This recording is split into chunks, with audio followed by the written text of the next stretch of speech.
I agree to having this health assessment performed and videotaped.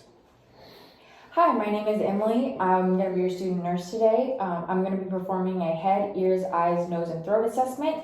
Is that all right if I proceed? Yes. Okay, and I just wanted to notify you that I've already washed my hands prior to coming into the room. So I'm going to start by inspecting the patient's skull and scalp. The skull appears to be normocephalic, and the hair is evenly distributed over the patient's scalp. There's no noticeable areas of baldness or alopecia. The scalp is not dry, and there is no lesions or masses that are obvious. Moving on to the facial features, the facial features are all symmetric with one another, and there's no obvious swelling or edema of the face, and there's no obvious lesions or masses. The ears are symmetric with the facial features. And now moving on to the ears, there is no foreign objects in the ears. The ears are normal in skin tone. There's no drainage or excessive earwax, and I don't see any cysts or masses or lesions in either of the ears. Moving on to the patient's eyes, the eyebrows and eyelashes are evenly distributed, and the eyebrows are symmetric with the eyes. The sclera is white, and the cornea is smooth, clear, and shiny on both sides.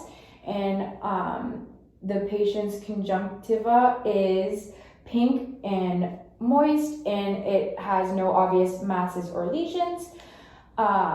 Now looking at the patient's pupils, they both appear to be round and symmetric on both sides. And I'm going to go ahead and measure his pupils, and they both appear to be about 5 millimeters, and they're both round. Now I'm going to have you look straight for me, please, and I'm going to be inspecting the patient's constriction and dilation. So starting with the left side, the eyes both constrict and dilate evenly, and moving on to the right side, the same thing, they both dilate and constrict evenly. Now I'm going to be checking the patient for accommodation. So I'm going to have you look straight for me, and I'm going to tell you when to look at the pin light. Now go ahead and look. All right, the eyes converge symmetrically and constricted as the pin moved in, and as I move it out, the eyes are dilating. So that's good for accommodation. And now I'm going to be moving on to the patient's nose. Can you go ahead and look up for me, please? There is no septum deviation in the nose. There is no drainage, masses, or lesions in the nose, and the nose is symmetric on both sides. Can you go ahead and smile for me, please? All right, the smile is symmetric. There's no apparent signs of any stroke.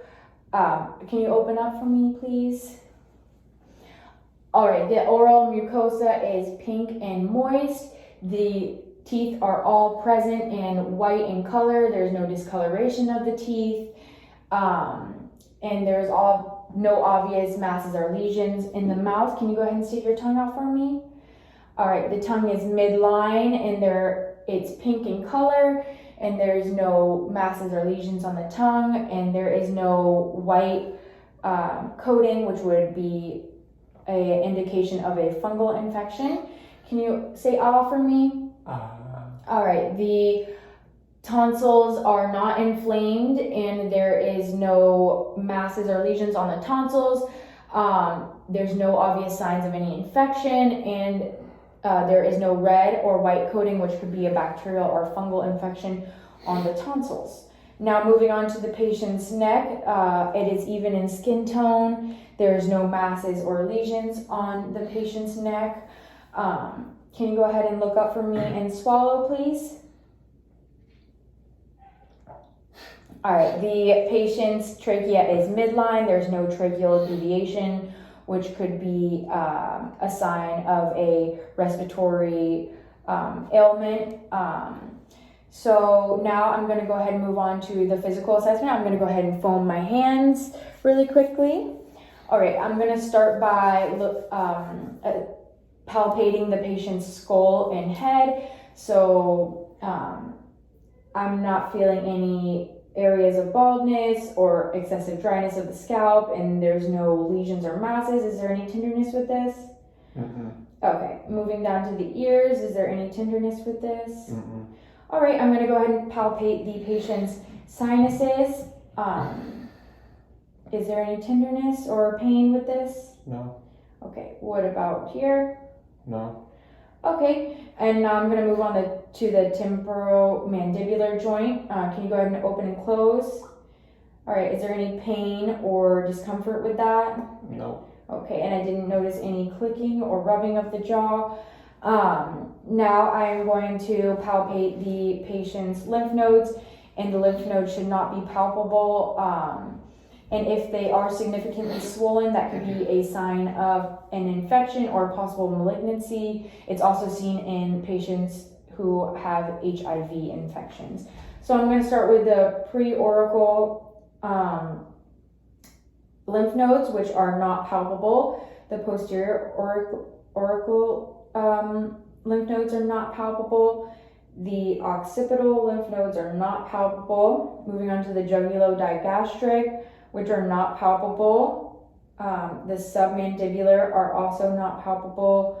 The submental is not palpable. The superficial cervical is not palpable. The posterior cervical is not palpable, and ending with the supraclavicular lymph nodes, they are also not palpable. All right, and now I'm gonna proceed with palpating the patient's thyroid. The thyroid should not be palpable. If it is, I would be looking for a donut or butterfly shape, and that could be a sign of hypothyroidism. So I'm gonna come and do a posterior palpation, and I do not feel any signs, or the thyroid is not palpable. All right, thank you.